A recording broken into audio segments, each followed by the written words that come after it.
மாண்புமிகு தமிழ்நாடு ஆளுநர் அவர்கள் இந்திய அரசியலமைப்பு சட்டம் 174(1) கீழ் தமிழக சட்டமன்றத்தை தலைமைச் செயலகத்தில் அமைந்துள்ள சட்டமன்ற பேரவை மண்டபத்தில் வருகிற ஜனவரி மாதம் 6ஆம் தேதி கூட்டியுள்ளார்கள். அன்று இந்திய அரசியலமைப்பு சட்டம் ஆர்டிகிள் 176(1) படி மாண்புமிகு தமிழ்நாடு ஆளுநர் அவர்கள் காலை 9:30 மணிக்கு உரை நிகழ்த்த உள்ளார்கள். அதுதான் எல்லாருக்கும் உங்களுக்கு தெரியுமா? நாங்கள் தான் சொல்லக்கூடாத பிஏசி அதுதான் நம்ம அலுவல் ஆய்வுக்குழு தான் பேசி முடிவு பண்ணும். அலுவல் ஆய்வுக்குழு பேசி முடிவெடுத்ததுக்கு பிறகு அதுபடி சபை நடத்துறதுக்கு தான் சட்டப்பேரவை தலைவருக்கு உரிமை. அது நீங்க முதலமைச்சர்கிட்ட தான் சொல்லணும். நீங்க சபாநாயகர்கிட்ட நீங்க பில்லு கொண்டு வரலான்னு கேட்க முடியுமா? நீங்க தீர்மானம் முதலமைச்சர் கொண்டு வந்தா அந்த தீர்மானத்தை டிஸ்கஷன் பண்ணி நிறைவேற்றுறதுக்கு இந்த சட்டமன்றம் தயாரா இருக்கு. சார், கடந்த சட்டசபை கூட்டத்துல ஆளுநர் கூட உரையில முரண்பாடு இருந்துச்சு. இந்த முறையும் அத மாதிரி உரைகளை முரண்பாடு நீங்க நாங்க பண்ண மாதிரிலாம் சொல்லுங்க. இல்ல முரண்பாடு ஏற்பட்டு அது நீங்க மாண்புமிகு ஆளுநர் தமிழ்நாடு ஆளுநர் அவர்கள் முதல் பக்கத்தையும் கடைசி பக்கத்தையும் வாசித்தாங்க, அவ்வளவுதான். இந்த தடவை முழுமையா வாசிப்போம்னு நம்புறோம். பேரவை கூட 100 நாட்கள் நடத்தணும்னு சொல்லி தேர்தல் அறிக்கையிலே உறுதி கொடுத்திருந்தாங்க. பேரவை கூட்டத்தொடரோட நாட்கள் பேரவை கூட்டத்தொடர் நீங்க நான் அசம்பிளிலே சொல்லியிருக்கேன், நீங்க எல்லாரும் தான் பார்த்துருப்பீங்களே. 2011 இருந்து 21 வரை 10 ஆண்டு காலத்திலையும் குளிர்கால கூட்டத்தொடர் நடத்துறது 2 நாள் தான் நடத்தியிருக்காங்க எல்லாருமே. அதுக்கு காரணம் என்னன்னா, ஒரு கூடுதல் நிதி கொள்கை தான் அன்னைக்கு நம்முடைய ஒரு கூடுதல் செலவினத்துக்கான ஒரு பில்லை தான் மாண்புமிகு நிதி அமைச்சர் இன்ட்ரோடியூஸ் பண்ணாங்க. அதில் பேசுறதுக்கு பெரிய சப்ஜெக்ட் இருக்காது. நீங்கள் முன்னால் எடுத்துக்கிட்டாக்கி தமிழ்நாடு மின் வாரியமும் இந்த குளிர்கால கூட்டத்தொடரில் எடுத்துக்கிடுவாங்க. அது ஜெனரல் பட்ஜெட்டில் தமிழ்நாடு மின் வாரியம் டிஸ்கஷன் வராது. அதனால 1 வாரம் 10 நாள் வரை அது நடந்திருக்கும். இப்போ இந்த கூடுதல் செலவினங்களுக்குள்ள ஒரு சின்ன பில் மட்டும்தான் வரும். அதை 2011 இருந்து 21 வரை பாருங்க, 2 நாள் தான் நடந்திருக்கும். டிஸ்கஷன் இல்லாமல் நடந்திருக்கும். மாண்புமிகு இன்றைய முதல்வர் வந்ததுக்கு அப்புறம் எது வந்தாலும் கூட கொஞ்சம் நேரம் ஆனாலும் பரவாயில்ல, டிஸ்கஷன் பண்ணுங்க அப்படின்னு சொல்லி பண்ணியிருக்கோம். இது போக இந்த ஆண்டு பாராளுமன்ற தேர்தல், அதனால நம்ம பெரிய அளவில் நாட்களை எடுக்க முடியலை. ஏன்னா தேர்தல் அறிவித்த நாள் முதல் சட்டமன்றம் நடத்த முடியாது. தேர்தல் முடிஞ்சு உங்களுக்கு தெரியும். அதனால குறை 2021 தேர்தல் அந்த ஆண்டு தான் நடந்து சட்டமன்றம் கூட்டம் வந்து, அதனால கொஞ்சம் நேரங்கள் நாட்கள் அதிகம் எடுக்க முடியல. வெள்ளம் மிகப்பெரிய பாதிப்புகள் வரும்போது அரசு இயந்திரம் அமைச்சர்கள் எல்லாருமே ஸ்பாட்டுக்கு போக வேண்டியது இருக்கு. நேரம் எடுக்க முடியல. அதில் நீங்கள் கடந்த ஆண்டு எடுத்துக்கிட்டாக்கி டிசம்பர் லாஸ்ட் ஜனவரியிலிருந்து பிப்ரவரி வரை மழை காலம். மழை அவ்வளவு பாதிப்பு தென் மாவட்டங்கள். ஆக இருக்க சூழலுக்கு தகுந்தபடி சட்டமன்ற கூட்டத்தொடர் நடைபெறும். இந்த அரசினுடைய எண்ணம் 100 நாள் கண்டிப்பா ஆண்டுக்கு நடத்த வேண்டுங்கிறது எண்ணம். இருந்தாலும் தேவைப்படுகின்ற நாட்களை பயன்படுத்தி தமிழ்நாடு அரசு தமிழக மக்களுக்கு என்னென்ன செய்ய முடியுமோ அனைத்தையும் சட்டமன்றம் குறைந்த நாளாக இருந்தாலும் அதிலே நிறைவேற்றி பண்ணிட்டு இருக்காங்க. அதனால சட்டமன்ற கூட்டத்தொடர் 10 நாள் கம்மியா நடந்ததுனால மக்களுக்கு செய்ய வேண்டிய பணிகள் எந்த குறைவும் இல்லை. அதை நீங்க பத்திரிகையாளர்கள் தான் சொல்லணும். நீங்க சரியா ஆரோக்கியமான விவாதங்கள் நடக்கிறதுக்கான போதுமான அவகாசம் இல்லை. நீங்க அன்னைக்கு பார்த்தீங்க, டங்ஸ்டன் டிஸ்கஷன் நடந்து என்ன நடந்து சொல்லுங்க. எதிர்கட்சி தலைவர் எவ்வளவு நேரம்னாலும் பேசக்கு கொடுத்தோம். எவ்வளவு நேரம்னாலும் அவங்க பேசி முடிச்சு அவங்க ஓகேன்றதுக்கு பிறகுதான் அந்த தீர்மானத்தை நிறைவேற்றிருக்கோம். ஆனா அந்த டிஸ்கஷன் டங்ஸ்டனுக்குள்ள போனது எங்கெல்லாம் போயிட்டு பாருங்க. செம்பரம்பாக்கத்துக்கு போய் அப்படி வரிசையா ஒவ்வொரு இடமா அது இடம் மாறி போச்சு. இருந்தாலும் கூட பிரதான எதிர்கட்சி தலைவர் பேசுறாங்க, அதுக்கு உரிய அங்கீகாரம் கொடுக்கணும்னு சொல்லி மாண்புமிகு முதல்வர் விரும்புதாங்க. அப்ப நான் அதுக்கு அதை நிறைவேற்ற பண்ண மாட்டோம். எதிர்க்கட்சி தலைவருக்கு உரிய அந்தஸ்து மரியாதை அவங்க பேசினாக்கி அவங்களுக்கு என்ன ஒன்றோ அவ்வளோ கொடுக்குறோம்.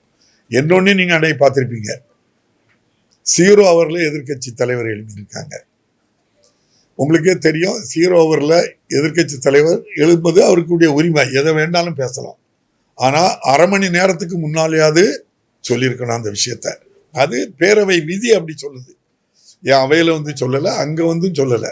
அதுக்கப்புறமும் நான் ஒரு ரூலிங் எடுத்து காட்டுதேன். மாண்புமிகு முன்னாள் சட்டப்பேரவை தலைவர் தனபால் அவர்கள் 2018 ஒரு ரூலிங் கொடுக்குறாங்க. அரை மணி நேரத்துக்கு முன்னாலேயாவது என்னுடைய கவனத்துக்கு வந்து சொல்லியிருக்கணும், நீங்கள் சொல்லலை, அதனால நான் அலோவ் பண்ணலைன்னு சொல்லி ஒரு ரூலிங் கொடுத்துருக்காங்க. நான் அதை ரெஃபர் பண்ணனே தவிர நம்முடைய மாண்புமிகு முதல்வர் அது அனுமதிக்க தான் சொல்கிறாங்க. நம்ம அனுமதிக்கிறோம். 30 மாமன்ற உறுப்பினர்கள் கவனஈர்ப்பு தீர்மானம் கொடுத்துருக்காங்க. 138 கவனஈர்ப்பு தீர்மானம். ஐயா எதிர்க்கட்சி தலைவர் அவர்களும் திட்டக்குடியில் பைபாஸ் வேணுங்கிறதுக்காக லாரிகள் நிறைய போகுது ஊருக்குள்ள அப்படின்ட்டு சொல்லி அவங்களும் கொடுத்துருக்காங்க. நான் அதைத்தான் பேசுவாங்கன்னா அவங்க நல்ல கருத்தை தான் சொன்னாங்க. முல்லை பெரியாறு அணை பற்றி பேசுகிறாங்க, தவறு இல்லை. அப்போ இந்த அரசு எதிர்க்கட்சி எவ்வளோ மதிக்கிறதுன்னு நீங்கள் பாருங்கள். எதிர்க்கட்சி தலைவருக்கு உரிய மரியாதையை கொடுக்குறோம், அவங்கள பேசக்கு வாய்ப்பு கொடுக்குறோம், யாரைக்கும் தடை இல்லை, உங்களுக்கு தெரியும். அதனால் இந்த அரசை பொறுத்தளவில் சட்டமன்றம் இப்போ நீங்கள் இப்போ இதில் மானிய கோரிக்கையில் என்ன பண்ணோம், காலை மாலை அவ்வளவு அதிகாரிகளும் அவ்வளவு கஷ்டப்பட்டாங்க. 8 மணிக்கெல்லாம் அசம்பிளி முடிஞ்சிருக்கு. அதுக்கப்புறம் நம்ம பல்லாவரம்லாம் போயிட்டு ஒரு பணியாளர் வரன்னா எவ்வளோ கஷ்டப்படுவாங்க. இவ்வளவு பிரச்சனைகளையும் தாங்கி தான் அதிகாரிகளும் அதுக்கு ஒத்துழைப்பு கொடுக்குறாங்க. எல்லா வகையிலையும் இந்த அரசு சட்டமன்றத்தில் ஆளுங்கட்சி எதிர்கட்சின்னு பார்க்கல. இன்னும் சொல்ல போனால் நீங்கள் கணக்கெடுத்து பார்த்தா ஆளுங்கட்சி உறுப்பினர்கள் 2 மடங்கு இருக்காங்க, எதிர்கட்சி உறுப்பினர்கள் தான் 2 மடங்கு பேசுவாங்க. ஒரு ஜனநாயக ரீதியாட்டு நடக்கு. நீங்கள் தான் அதை சொல்லணும். நீங்கள் தினம் பார்க்குறீங்க அசம்பிளியில் வந்து, அதை நீங்கள் வெளியே சொன்னால் கேட்க உங்களுக்கு இப்படி தானே நடத்துகிறாங்கன்னு ஒரு எதிர்கேள்வியும் கேட்கலாம். நீங்கள் கேட்பீன்னு நம்புகிறேன். சார், ஆளுநர் கடந்த ஆண்டு போல ஒரு முரண்பட்ட நிலையில் இருந்தால் தொடர்ந்து பழைய யார் எந்த நிலையை எடுத்தாலும் சரிதான் தம்பி, சட்டமன்றம் நடக்கும், நல்லது நடக்கும். மாண்புமிகு ஆளுநர் அவர்கள் கடந்த ஆண்டுமாய் இருக்க மாட்டாங்கன்னு சொல்லியாச்சு. முதல் பக்கமும் கடைசி பக்கமும் மட்டும் இல்லை, எல்லாம் வாசிப்பாங்கன்னு நம்புகிறோம். நாங்கள் நிச்சயமாக நம்புகிறோம். நீங்கள் இந்த சட்டமன்றத்தில் யார் மேலேயாவது தவறு இருக்கா? நாங்கள் எதுவும் தவறு பண்ணோமா? இந்திய அரசியலமைப்பு சட்டம் ஆர்டிகிள் 176(1) படி ஆளுநர் அவர்கள் உரை நிகழ்த்துவதற்கு அனுமதி.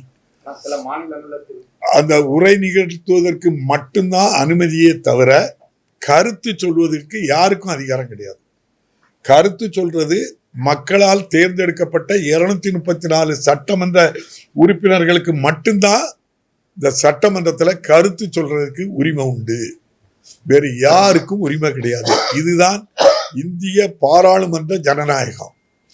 பாராளுமன்றத்தில் பிரதமராக ஆட்சியில் இருக்கின்ற ஒரு அமைச்சரவை கூடி அவர்கள் என்ன உரையை எழுதி கொடுக்கின்றார்களோ அதைத்தான் மாண்புமிகு குடியரசுத் தலைவர் அவர்கள் முழுமையாக அந்த உரையை வாசிக்கின்றார்கள். இதுதான் பாராளுமன்ற ஜனநாயகம்.